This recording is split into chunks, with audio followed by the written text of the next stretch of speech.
You with the artist, hizo songs umesikia, niko na wasanii hapa saizi. That is K Daddy, Tachoni and 10 Ballz. Hizi majina zimetoka wapi? Let's start with that. Tuanze na 10 Ballz. 10 Ballz, what does that mean? 10 Ballz ni jina, kwanza utanisamee leo kwa sababu sauti yangu kidogo nimeshinda studio na nini. So 10 Ballz ni jina ambayo imetokea street mtaani. Maana mimi kwa sijiti hivyo, unajua hii kwa competition na nini, so nikawa nimeshinda, so wakanichukulia ni mtu ambaye mwenye uwezo mkubwa sana, unaelewa. So ni kama vile watu 10, vichwa 10 kwa mtu mmoja, unaelewa. Okay. So 10 ni number, just 10. Alafu Ballz ni represented by hiyo sasa vichwa heads zimekuwa represented na Ballz. Okay. So ina come up 10 Ballz. In short, unaweza sema a wise man. A wise man. 10 in one. Yeah. So we can say you are a wise person. Yeah. Okay. Tutona, we will share the wisdom with us, and tuko na K Daddy Tachoni. Yeah, K Daddy. All the way from Bungoma County. So I was born in a family of 1. Okay. So they used to call me Daddy. And actually, the morning people call me Zaddy. So when you call the name, I'm Sami Wasike Masinde. So when you call the name Wasike, the surname, the letter K has the punch. So that's K Daddy. And Tachoni is actually the place where I come from. Oh. Yeah. So representing. This is my identity. Yeah. So can even international still Tachoni representing still every. Will be represented. Okay. Yeah. So tell me about your choice of music. The genre you do. I'm this kind of artist who does all genres of music. I can collab myself in one song. Thus I can sing and rap at the same time. So I have no choice, specific choice. I do dancehall, R&B, hip hop and all that. Okay. So I'm here to serve the Kenyan music industry with fresh vibes. I know people are gonna love what I'm gonna. Okay, so you go with the flow. Yeah, the flow. Nah, okay. Now we're 10 Ballz. 10 Ballz is a phenomenal artist. Naelewa. Naweza fanya anything, but I'm an Afrobeat artist. Ambao twist yake ni ya kibongo, bongo flavor. Bongo. Yeah. Natupeleka pale. Mbona, why is it that bongo is mostly associated with love songs sana sana? Tukisikia ni ile, you know, inakuingisha kwa hiyo vibe ya mapenzi. Unajua sijui nisemeje, but tuko romantic sana wa bongo, unajua, cause unajua ni costi, so costi siku zote wanapenda raha sana. So unajua si tofauti na kama Nairobi. Unajua Nairobi hapa Mkenya anafuata sheria kwamba mimi naamka lazima nisake do, so time ya kufikiria mpenzi inakuwa haiko, but bongo hiyo ni desturi.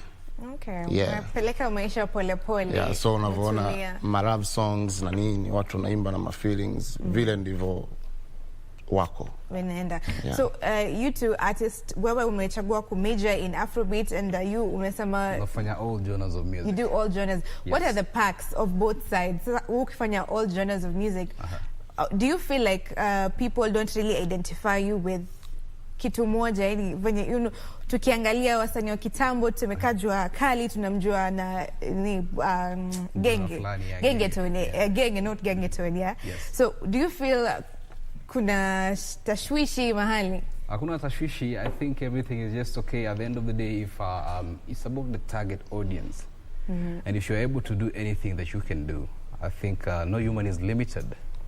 So I'm able to do that because that is who I am. Actually, ukiangalia msee kama Nyashinsky is doing the same thing, right? And many other people. The list is countless. So at the end of the day, ni kujiamini, yani. Ka unaweza kuwa place zote, you can be like, do everything just at once. So that is what I did. You watch the video, you realize that I did the 2 verses. The first verse I sang, and the second one I did rap.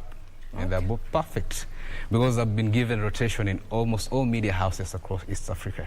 Na turudi kwa kwa your latest song Chini Chini. Yeah. Before that 10 Balls. Now that umechagua ku major only in Afrobeat, do you think you're limited kidogo kwa sababu saa zingine kuna trend inatokea kama gengeton venye ilibuka watu wakaingia into gengeton. So do you feel like you're being it's limiting you to some point? Unajua mimi ni 10 Balls. I'm a wise man, so I can be whatever I want, but unajua Simba ni Simba. Unajua Simba kwa sababu ya identity yake ni Simba, unaelewa? So Simba hawezi kujitania akakuja kukua twiga ama swala, so you have to concentrate in one category or one brand, but you can do whatever you want, unajua? Because lazima ikuwe unaona huyu ni msanii wa gengeton, but anaweza imba R&B, but anaweza fanya anything, but watu wanamrecognize azi, naelewa? So hiyo ndo kitu nime decide. So mimi ni Afrobeat artist, but naweza fanya anything. So you are a jack of all trades but a master of one, even though I'm a shanga. Exactly. Okay, so turudi kwa K Daddy, your song Chini Chini, nimeona kuna Chini Chini challenge. Tell us about that. KBC, it's been a journey like that was 2 months ago, and it's actually doing well across East Africa. Airplay imechezwa, watu wamecheza ngoma sana, and they love it. So the vibe about Chini Chini is actually a song that is trying to appreciate nafasi ya mtoto wa kike katika jamii. You see, when we talk about love, just like he said here, you look at the Kenyan music industry, there's what we call gengeton.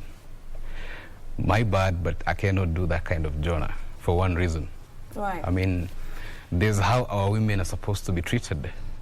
Sio kuharakisha mtu ni kama makanga anapandisha mtu gari, unaona? Okay, pia ni mziki pia, but at the end of the day, there's that vibe of the message, then how we appreciate watoto wetu wa kike. Hao ndo mashangazi zetu, hao ndio yani mama zetu, ndo kila kitu, shaona? So Chini Chini is all about submission. Is you're telling this beautiful lady that I am pale chini, so you can take over, babe, yeah? Okay, being romantic and everything. Kenyan men are also romantic. Yeah. Overqualified. So unajua Shembeteng pia unajua. You know, growing up in the 90s, we had so much inspiration from the legends that we have today. There are people who have been doing music from way back, and they're still here surviving. Why? We realize that there's this genre of music that comes like a wave and it's gone. So I'm just encouraging other people out there that if you're doing, you major in a certain genre and you feel like it's going to take you somewhere, at least make sure, are you putting the Kenyan music industry on the map? Okay. How is somebody going to respond if they are listening to you from Rwanda, Kigali, where they sing their language? But mtu anasema, you know, there's, why am I forgetting the name? The beat from South Africa. The Amapiano. Amapiano, yes. So mtu anasema hiyo ni yao, so watu wanasema pia gengeton ni ya Kikenya, so pia wa embrace. Ni ya Kikenya, but mimi naweza sema kitu moja, we are not going beyond borders. That is a guarantee for sure. Just the other day, Apple Music walitoa playlist ya 100 songs. Do you know how many songs we had as a nation? 2 songs from only one artist, that is BN. Yeah, you understand. And so people are questioning, like, where is Kenya? Like, what are we not doing right? What are we not doing like other people are doing? But the bottom line is, I come to realize is that the mainstream media also plays a key role in raising, nurturing, and supporting talents. But then we have to think the commercial way, because at the end of the day, if you're doing something and you're limiting yourself to a certain audience, you want to do gengeton, yes, it's a good genre of music, it has the vibe and everything else, but people are listening to you from Nairobi, and maybe ukienda kule ushago kila mama mboga and something, they will not understand you. So charity begins at home, yeah, you understand? So I'm all about like we should champion for a better way of actually doing our presentations, and we'll get that respect.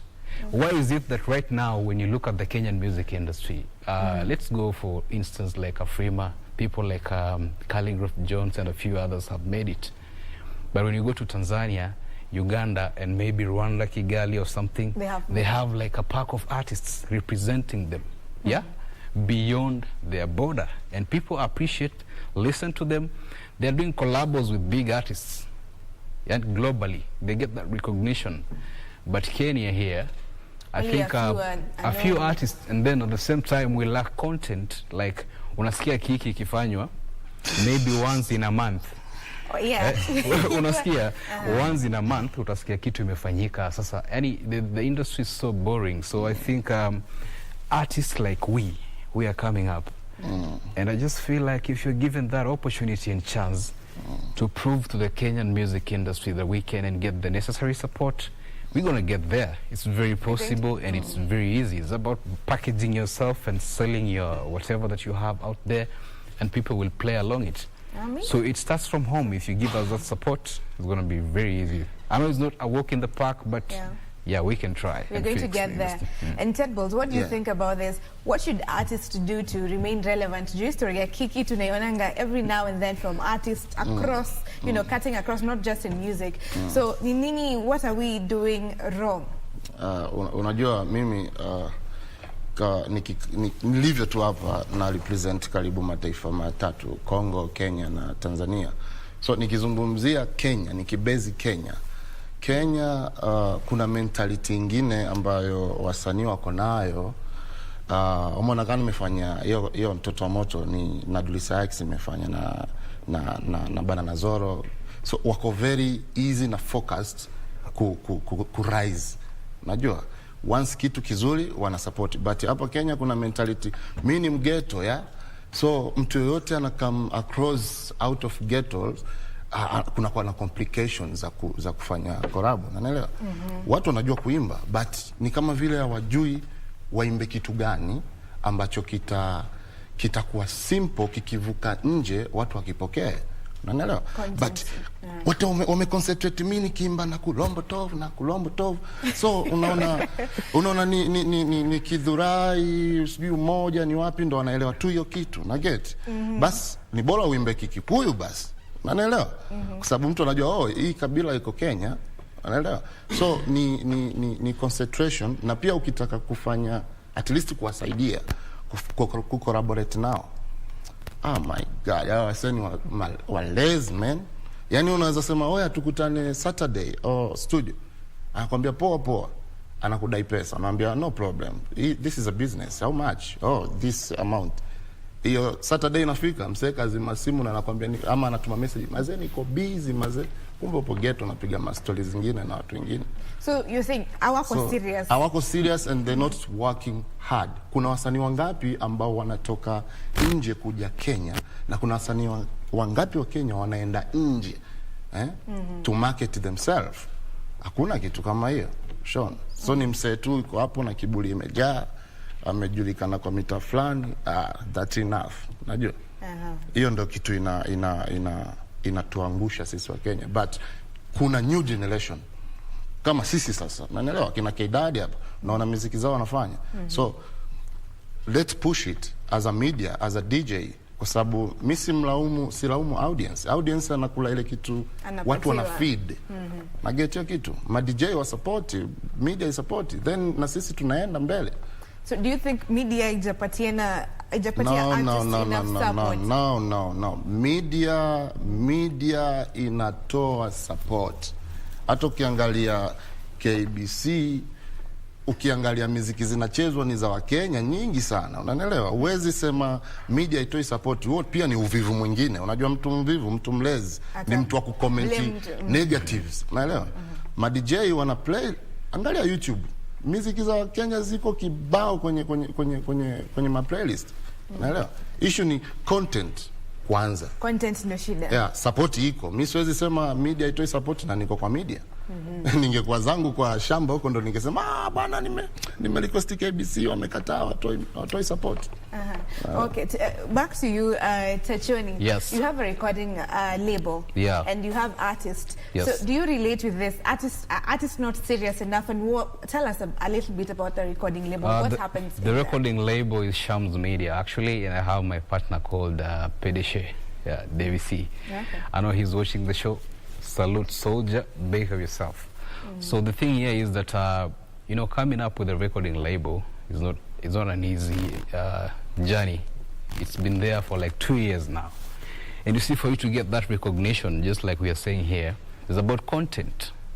And the artists that we have been doing with them projects, kumekuwa hata kina Aroboy wamefanya pale kazi, kina Mtumba Man, kina Masterpiece, and many others have been working with us.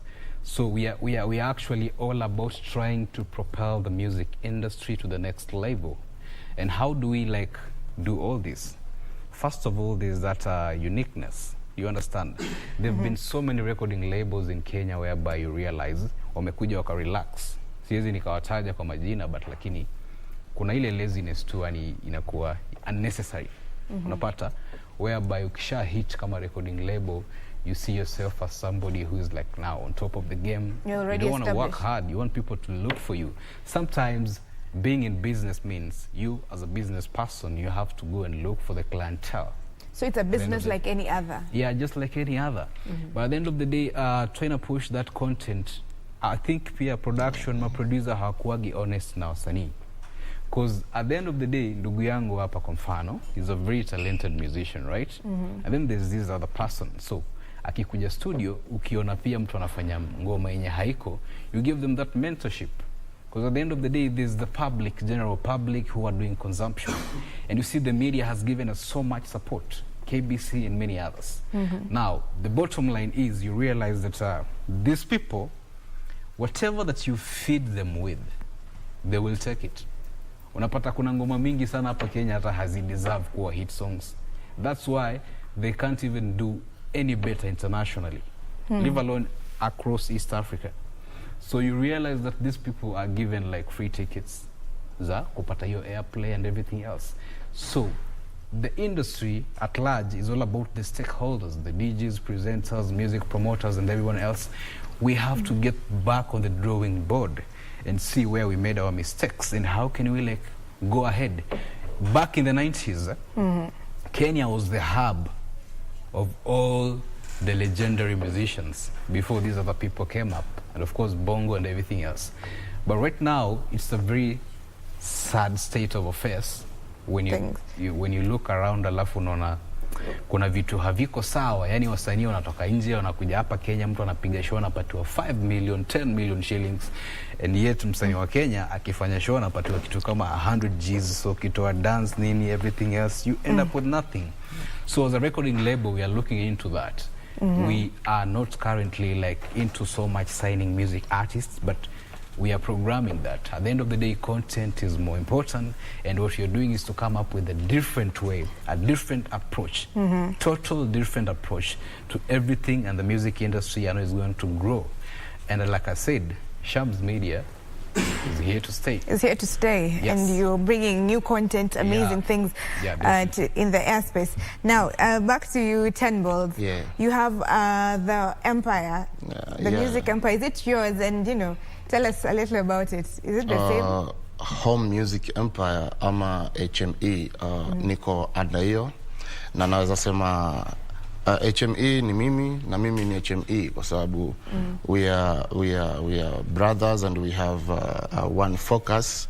Unaweza ona kabisa kwamba tuko na wasanii pia, unaelewa, lakini unajua au wachi msanii kama vile nazi zinaanguka kwa mnazi. Unajua lazima ukuwe na strategy, lazima ujue huyu msanii lengo lake ni gani, kwa sababu lebo nyingi zinafeli kwa sababu lebo inataka imuunde huyu mtu akona talent akuwe mkubwa, but huyu mtu hajioni yeye ni mkubwa. So it means like una try ku force something ambayo kwa huyo mtu hana hiyo vision. So mwisho wa siku atakuangusha tu, unaelewa? So HME iko na wasanii na inafanya, unavyoona mimi mwenyewe ni mfano, na tunafanya marketing everywhere, na maybe soon tutatambulisha mtu mwingine, lakini tuna focus zaidi na mtu mwenye anajiona yeye kwanza mbele, sio tu kunajua kulaplap ama kuimbaimba, unaelewa? Kwa sababu we are here to take you to another level, to show the people what you have, unaelewa?